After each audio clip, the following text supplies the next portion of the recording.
Welcome to the Triage Method Podcast Q&A edition with me, Gary McGowan, and my co-host, Mr. Patrick Farrell. This week, or this Thursday, we're going to be discussing a question that I got from one of my clients, and that has been a kind of an applied thing that we've been working through. And it's also a question that I got this week on Instagram. And that question is, what is the best piece of equipment for cardio if you're doing high intensity versus low intensity or just continuous cardio or conditioning training? Okay. So specifically, we're not talking about outdoor options here. We're talking about when someone has access to the gym, like what should they be choosing? Because obviously you have options like the assault bike, the stairmaster, the treadmill, the cross trainer, the rower, etc. And you'll have more exotic options in different gyms. But ultimately, like, there's clearly differences between these things. They're not all the same. And ultimately, if someone has spent a considerable amount of time trying any of these pieces of equipment, you'll know that there's a very different experience involved. You'll know that your heart rate goes up at different rates. You'll know that there's different muscles involved. And all these things need to be taken into consideration. So for me, like, the way that I start to think about this is that when I'm having someone do something continuous, what I'm generally looking for is that they're able to just do this continuously with not their heart rate being the limiting factor, but that the cardiovascular component of that is the main thing that we're getting out of it. So if someone's just doing casual, continuous cardio and it's not for any particular purpose, I'm looking for them to be able to do that without it interfering too much with their other training. So for example, if someone's doing continuous training, there's a difference between them running and having to absorb the force every time they land on their leg, and them doing something like steady state cycling or the cross trainer, where the impact is clearly a lot lower. And that might be a better option for an individual like that. And that's where we start to think about like what they're actually doing in the broader context of their programming. Because if someone says, I like doing the Stairmaster, it's something that I don't feel that fatigued after, and I feel like I can throw it into any workout, then it's like, cool, that's fine. But like, from experience, what I tend to find is that a lot of the times when people do things like the Stairmaster for long periods of time, they get additional muscle soreness and fatigue, in those muscles that are responsible for constantly stepping up, than they otherwise would. So it's about Or if you're tall, it's all in your low back, because there's no yeah. way your knees can go that far forward for all those steps. But anyway. Yeah, it's also a disaster because I'm not even that tall. Like, I'm like just scraping 6 foot. Like, and like you literally couldn't use the Stairmaster in my gym that I train in. Like, if you're over 6'2", like, I know Gary Pineda trains in that gym. I don't know if he's ever used a Stairmaster, but he's like 6'5". So for him, like, or for you, like, you just can't use that. Because like, Also, basically if you have big feet, just doesn't yeah, work. So basically, you have to step on disaster. rep. Yeah. Like, my head touches the roof with every step, and it's really annoying. So I have to kind of stay on the bottom ones where your foot's like slipping off with each step. So it's a bit of a disaster. So yeah, you have to consider those practical variables as well. But ultimately, with something that's kind of longer in duration, like let's say 30 to 60 minutes, what I want is that someone's able to do that with as little muscular fatigue as possible. So I don't want them to feel like their legs are, absolutely burning during that, or they feel like their calves are getting super sore, or their knees are getting sore, or anything like that. So when I'm encouraging people to do that type of activity, especially if it's just a casual kind of supplement to their weight training, I'm like, yeah, pick something that you think is easy, not too easy. Like, not, you obviously used to still have a certain intensity guideline in terms of cardio, but I want you to be short of breath. I want you to feel like your heart rate is up, but I don't want you to feel like your joints or your muscles are necessarily the limiting factor.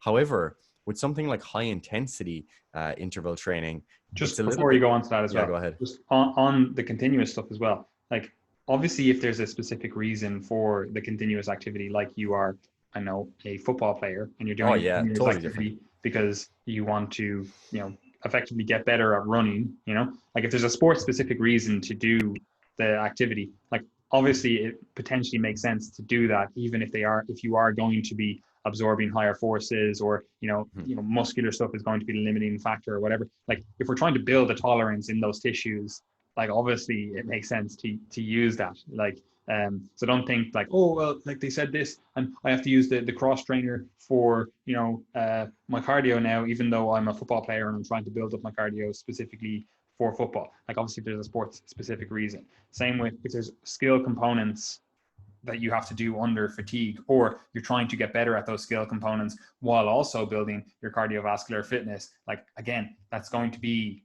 a different discussion than if you're just using cardio like most people do, you know, to just get a little bit fitter and, you know, burn some calories potentially, you know. So again, we have to consider the goal. Like it would be reckless to just be like, all right, you're trying to burn a few calories. Yeah, actually, we're going to do swimming. You know, the swimming is the continuous activity we're going to do. It's like, this is as a whole host of other practical things that we now have to take account of. We have to actually get like, you know, swimming clothes. You know, we have to have an access to a pool. We have to have all of these things. You know, and it's like that's not just the same as telling someone to be like, oh yeah, go out for a jog. You know, two times per week, you know, versus again, like being like, all right, no, actually cross trainer is the one, or stairmaster or whatever is the one. Like, again, we have to actually look at the individual that we're giving that recommendation to, not just at an individual basis. Like we were saying there, like, again, if you have bigger feet than, I don't know, size 11, say, like I'm like size 13, but like you're not going to be able to use the stairmaster. Like you're like half your foot is off the step, you know, like, so you're not going to, like, if you have an individual, you coach basketball players and you're like, oh, we want to do some extra, you know, activity. It's like this guy with his fucking shoe size of 16 is not going to be even able to step onto the machine. You know, it's not a good fit then, you know. So not over even just at that, like, and that's obviously like I'm being somewhat like hyperbolic because they're like really really niche things, but even stuff like you're doing I don't know, an assault bike or something, like I find as well, like sometimes the handles are too close together, or because again I'm quite tall, like when you do the arm motion back and forth, like the arm motion is not built for someone that has the length of arms that I have, you know. So for half the movement, you know, it's not like I'm not getting the full movement that I would want, and I have to change my body position then as a result. Now, obviously, again, there's ways around this, but what I'm saying is sometimes the machine is just not set up for the individual, and you either have to change the machine or change the way you perform that exercise. Another example would be that skier, you know, you're pulling the rope, the two rope things down. Like, again, if you're 6'10" and you're literally, the start of the rope handles is literally at your forehead, that's not going to be the same movement as someone who is 5'8", you know? So again, we have to look at individualizing the cardiovascular activity we're doing to the individual. And again, if there's sport specific reasons for bringing stuff in, you know, it might make sense to have slightly higher impact, because again, they're the adaptations we're trying to build. Like, again, if you are, I don't know, you do Brazilian jiu-jitsu like us, like maybe you do want to do just flow rolls and, you know, actually just moving through some different movements rather than doing something completely unrelated to it. You know, like there's no need to build up a huge amount of adaptations to running if you're never going to, you're not half the time you're in your sport, you're not even on your feet, you know. It's like, this is obviously, again, we're looking at different adaptations, so as a result we're looking at selecting different activities for that, you know.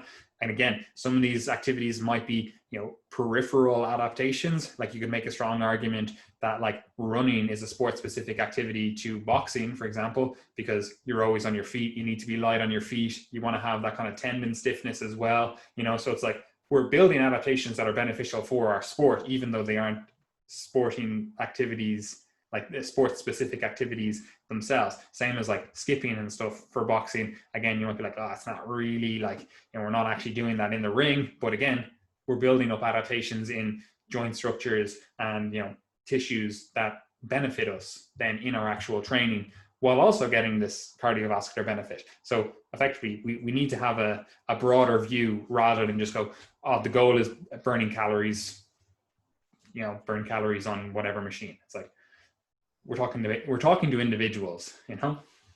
Yeah, and the Brazilian Jiu-Jitsu one is a good example because, like, personally, I used to do, like, I've been doing like a lot of cardio for the last couple of years in general, but a lot of for most of last year and the start of some of this year, it was mainly running that I was doing.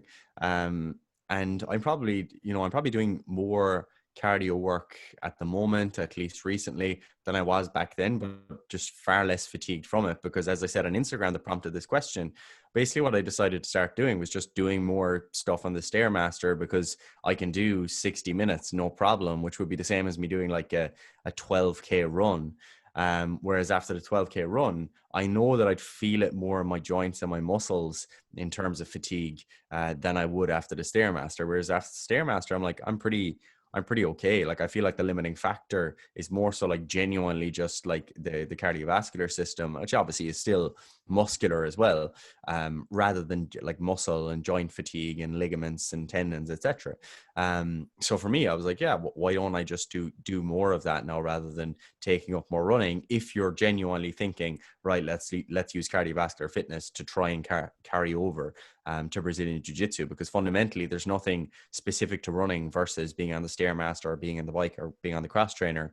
There's nothing more specific about any of those activities to Brazilian Jiu-Jitsu. And obviously like the most specific thing to get better at endurance there is just to train more and to do more rolling, etc. But that's not always an option either. So yeah, like there was another couple of examples that kind of came up in what you were saying. Like one thing you brought up was swimming, and clearly like there's serious practical limitations to telling people to go and do 45-60 minutes of swimming, you know. And it's not just the fact that they have to get into the pool either. It's also the fact that the lower the skill level of the activity, the easier it's going to be to actually do 60 minutes of something. Like I'm not like I'd be an okay swimmer, but if I was to do like 60 minutes of swimming, like I know that my technique would be more of a limiting factor than anything else. You know, it's not going to be my actual cardiovascular fitness. It's going to be how like crappy my stroke is after a while, you know, and the coordination, the feet and the arms, etc. Just Whereas even for breathing, like it's yeah, like it's just difficult to coordinate. There are other things at play, and that's the same thing with running. Like if you've never run, you can't do 60 minutes of running. You know, it's something that there actually has to be prerequisites there. Whereas most people could probably do 60 minutes in the cross trainer, because you can just kind of reduce the intensity to a certain point and it kind of becomes fine. So basically, the lower the skill level of the task, the easier it is to prescribe continuous training. And another thing that you brought up was, especially as we get onto the discussion of the interval stuff, you have to think about the muscles that are actually involved, because the ski machine is a particularly good example, because if you do the ski erg and you do lots of intervals, lots of high intensity intervals in particular, you'll feel your long head of your triceps in particular light up. Like you'll at least for me, and I know for a lot of other people as well, like if you're going hard on that, especially if you're like if you like flex your hips and your abs before you flex your arms and you're in that overhead position, like it's anatomy in motion. Like it just shows you like the function of the long head of the triceps as a shoulder extensor that will be on fire, because you're training it in a lengthened position where you probably very rarely train it, especially if you're always doing things like push downs and bench press, etc. And then suddenly you do these intervals and your long headed triceps is just absolutely goosed, you know. another benefit of being tall. That's not involved. Yeah, you never have to get into that position. but yeah, that's just another example there. And you know, things like sprints, obviously if you were to do something like hill sprints as your cardio, like there's huge muscular demands there, in terms of hamstrings and the glutes and the adductors for me especially. And Like the if I do those, calves. yeah, and the calves. Like if you do those, like you're gonna have DOMs, like you're gonna have lots of muscle soreness, versus other types of activities that you could potentially do as intervals. So you have to think about like what's actually at play in terms of the muscular demands and what your skill level actually is. Because if you're someone who like you're very used to sprinting, like it's just not a big deal for you, you do it all the time, then doing a few sprint intervals mightn't be a big deal and you might tolerate it just fine. Whereas when you see bodybuilders start to include sprints in their program and they're running sprints, it's like, man, this is a hamstring tear waiting to happen because like they have no experience, they have no tolerance. And Unless you're if Kevin Lebroni, obviously. yeah, I actually do know some bodybuilders, to be fair, who are like ridiculously athletic, but they're generally few and far between. Um, so if you're just not used to something, then you wouldn't go and do it. Just like if you were an endurance athlete, you wouldn't be expected to go and do a 40 set leg workout in the gym.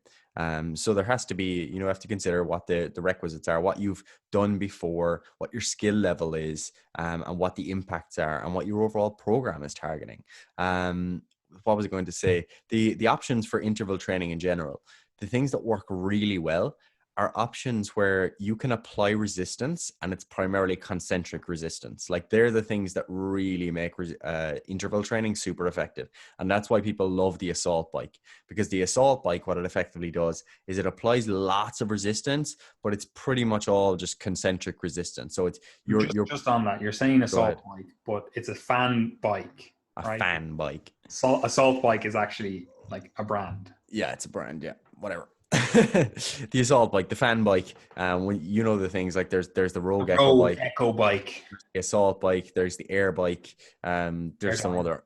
There's some other the Airdyne. There's some other examples, like they've been around for a long time, to be fair, but quite popular recently. Usually they're called the Devil's Tricycle, but anyway. The Devil's Tricycle. There you go. Um, but yeah, basically what they allow for is a lot of concentric resistance, where the resistance is on, like if we focus on the quads and the knee, when you're actually pressing down, it's the muscle is shortening. Okay, so the muscle is shortening, but in terms of its lengthening, it's not under as much resistance. Whereas something like running and sprinting, there's a lot of eccentric forces involved as well, where you're absorbing force. And generally, as a result, when you're doing something like the assault bike, you'll get like huge like metabolic fatigue. You'll get lots of metabolic stress, and you get a ridiculous cardiovascular challenge. But what you'll find is that you don't get as sore as you might expect. Okay. And there are, you still do get delayed onset muscle soreness, especially if you're new to it, because like metabolic stress does actually contribute to muscle damage and delayed onset muscle soreness. It's not just the eccentric component.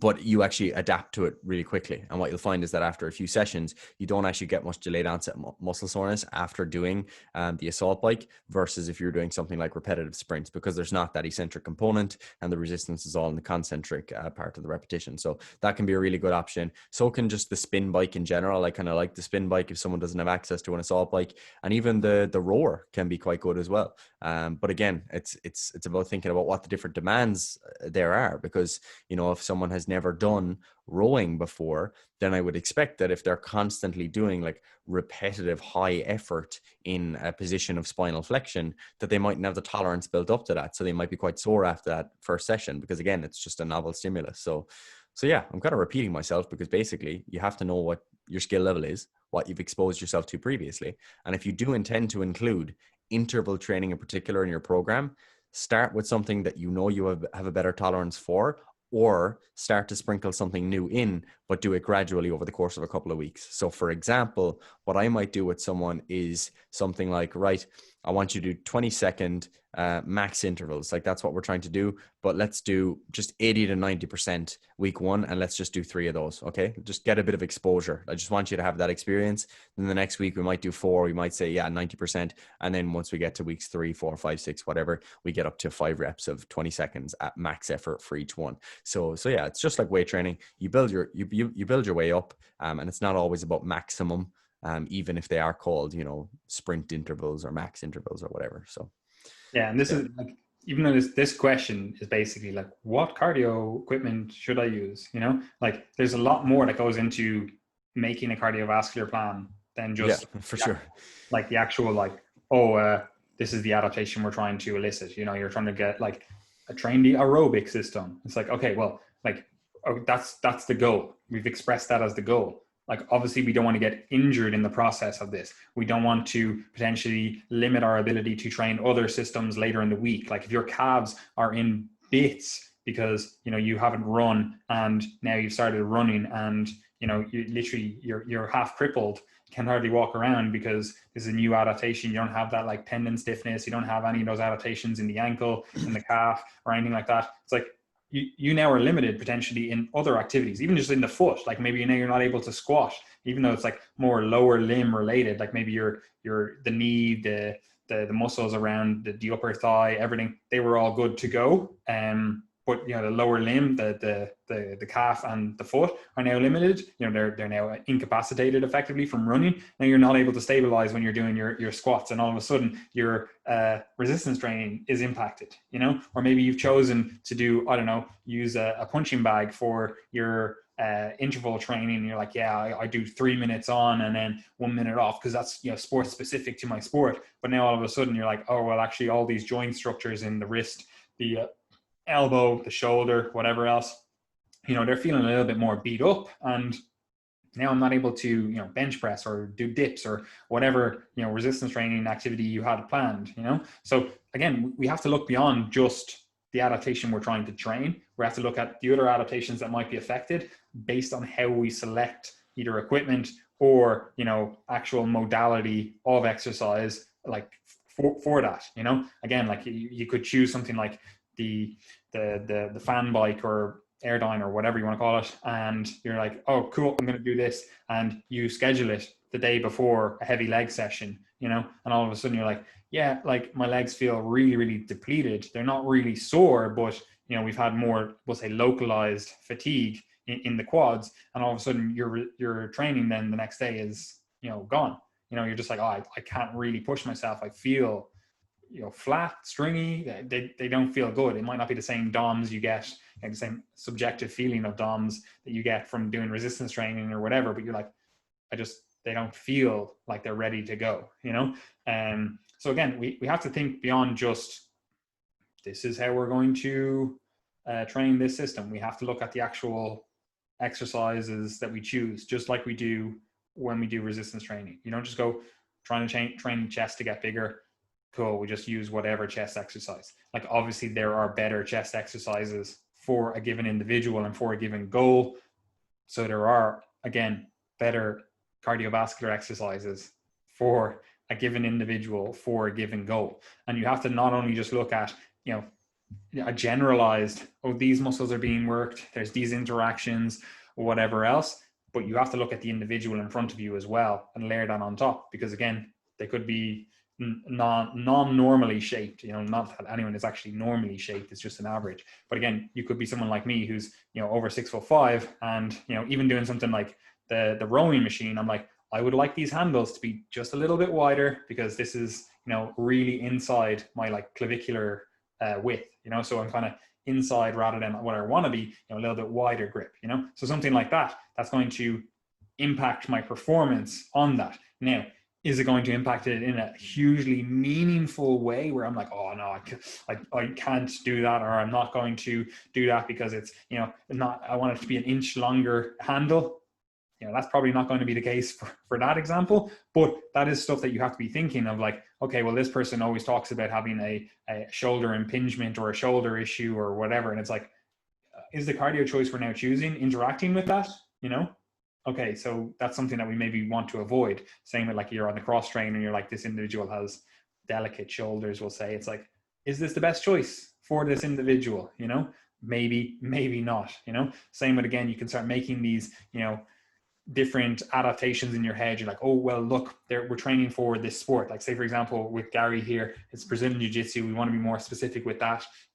And you're thinking, oh, Gary's saying he finds doing the Stairmaster or the stair mill, you know, to be more beneficial because it's the cardiovascular system that gets taxed. But his sport is, you know, an upper body dominant sport, we'll say. You know, obviously there is a huge contribution from the lower body and the trunk itself, but we're like, you know, it's a lot of upper body stuff and a lot of rotational forces we want to get, and or we get during the sport. Maybe we want to do something like a cross trainer because that's more sport specific. We're able to build up more, you know, vasculature across the upper body and the lower body, whereas like the Stairmaster or the stair mill, you know, it's basically just a lower body activity unless you're tall, and then all of a sudden it's a foot activity and a lower back activity. But anyway, you know, so we were like, in that situation, we might actually go for something like a cross trainer, because again, we're building up the adaptations where we want them, you know, across the whole body, when we're trying to build those adaptations. So again, it's not just looking at like a very single-minded, like, oh, we're just trying to do cardio. But again, we have to then layer on the practicality of stuff, and we have to layer on the actual individual's response, their likes, their fucking hates, and all that kind of stuff. Like, again, Gary might be like, look, I really like the Stairmaster because I can just pop up an iPad or my phone or whatever, watch a few lectures, watch a few videos, get going with the stuff. And I can't really do that on the cross trainer where I'm like moving around and my arms fatigue. And, you know, like, again, we have to look beyond just this is the modality that we do, you know? Yeah, 100%. And that's actually a really excellent point that I think few people realize is that, like, and this is one of the reasons why almost always when we discuss cardiovascular training, and when I say cardiovascular training, I say it's related to the muscle too.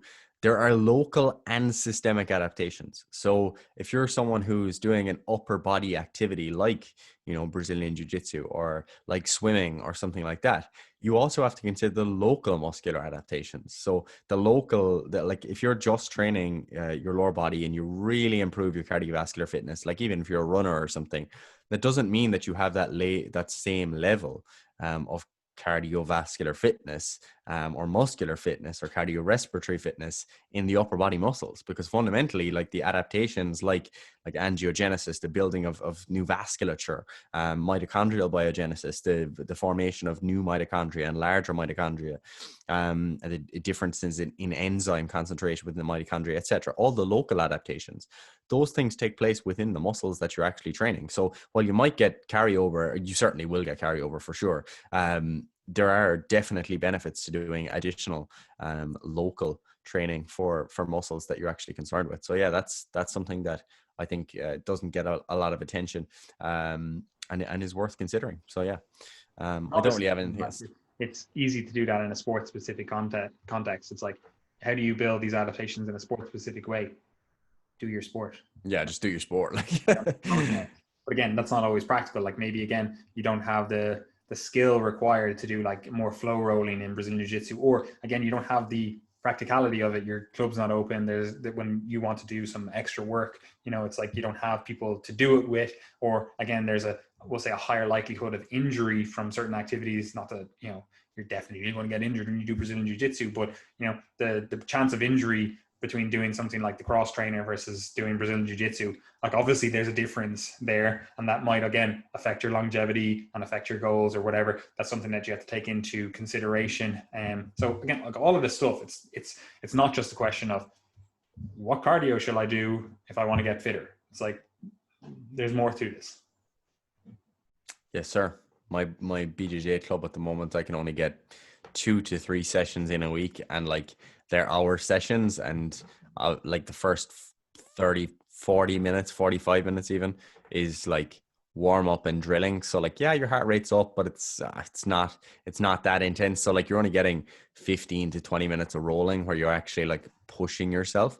So obviously when you look at that across the week, like it's not that much training, especially if you're someone who's considering, like, this doesn't just apply to BJJ, any sport.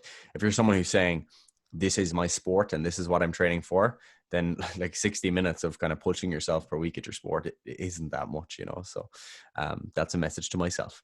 But anyway, I think that covers most of what we want to discuss in this podcast, guys. Ultimately, the goal was just to give you a little bit of discussion around different modalities in terms of like what options you have available, what things you want to be thinking about. Ultimately, I'd like people to, if you could start to think about your cardio the way you think about your resistance training, especially because like it's kind of our niche. Most people that follow us like are into weight training. I think you'd be doing yourself a service, because fundamentally cardio training and using different pieces of equipment, it can be analyzed on almost the exact same basis as resistance training can. So when we talk about things like moment arms and anatomy and what's working and all those sorts of things, you can do the exact same thing with the pieces of equipment that you're using from a cardio perspective. The only difference is the same things that we discuss in a resistance training program. Rep ranges, you might be doing 1,000 reps, tempo, intensity, percentage of 1 rep max, you're just working at a much lower intensity. The forces you're dealing with are much smaller. The tempo of your repetition is often a lot quicker. And there may or may not be an eccentric component. And you just have to think about those things. So yeah, if you're analytical with your weight training, be a little bit analytical with your cardio training. For most people, it probably doesn't matter, but if you're a coach, it obviously matters because you have to make these decisions. So yeah, have a think about it. And if you're wondering about how to make these decisions, how to find information about this stuff, where would you go for that, Gary? Nowhere yet, but in a month we will be launching the Coach's Corner. The Coach's Corner is basically going to be designed to like actually just work through things like what we've been discussing in this podcast, taking the theory, taking the information and implementing it Paddy's let me know that our tagline is going to be something along the lines of information and implementation, because that's the goal, is to be able to take the theory, take the sciencey stuff, and say, all right, what does this mean? What does this mean for clients? And what does it mean for this specific client that you're working with? Okay, so obviously for personal trainers, you're thinking about your specific client. If you're an individual trainee, you're thinking about yourself, you know. So all that stuff will be launching in about a month's time. It will be updated all the time thereafter. It's going to be a rolling membership, and we'll be constantly adding new content. So if you're someone who gets in there and you're like, I love that discussion on cardio, I'd love to hear more about, I don't know, how to train for local muscular adaptations if I'm X type of athlete, boom, that's the stuff we want to cover. Like that's where it's going to be at. So yeah, you can pre-register your interest for that below, and you'll basically get a discount upon launch within the first few days of launch. So there's no commitment there, but if you are even considering signing up, then it would be wise, because you just get a discount and there's no commitment or downside involved. We won't keep you on an email list that you're going to keep getting emails every week or anything like that. But if you do want emails, you can subscribe to the Triage Method newsletter. That's where we send out all the content that we've been producing, as well as recommended resources from around the internet. So different podcasts and articles and videos and books and websites, etc. So if you're trying to improve your education, improve the quality of your information diet, then it would be wise to access some of those resources. You can also join the Triage Method community if you'd like to engage with us further in terms of asking specific questions, opening up a discussion, trying to outsource experience in the form of asking other coaches within that group. That can be quite useful. We've had a number of useful threads where someone has asked a question or we've asked a question, and lots of coaches will give their input, and I think that's always useful. And if you're just interested in kind of following along with what we're doing, you can obviously subscribe to the podcast, first of all. So subscribe, rate, review if your podcast app allows that. But if you're just interested in our general content outside of the podcast itself, you can like the page on Instagram or follow the page on Instagram. We are producing more organic content on Instagram. So that's at Triage Method. You can also like our Facebook page. And you can, is that everything? Subscribe to the YouTube channel. Yeah, YouTube. There you go. That's it. We do have online coaching spaces available as well. So if you are interested in that service, you can get involved and work with myself or Paddy towards your goals. Perfect, Gary. That was phenomenal. Anyway, I have nothing else to say. It's too easy. Literally is.